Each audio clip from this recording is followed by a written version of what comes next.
recipiente, põe um ovo, uma colher de chá de sal, uma colher de chá de açúcar, 2 colheres de sopa de óleo, meia xícara de chá de leite, uma xícara de farinha de trigo. E mistura bem esse trem. Uma colher rasa de fermento e mistura devagar. Desse jeito. Pega o prato do micro-ondas, despesa a nossa massa. Desse jeito. Agora vai no micro-ondas por 2 minutos.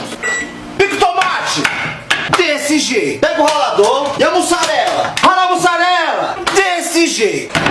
Pega a calabresa. Despela o bicho. Corta em rodelas.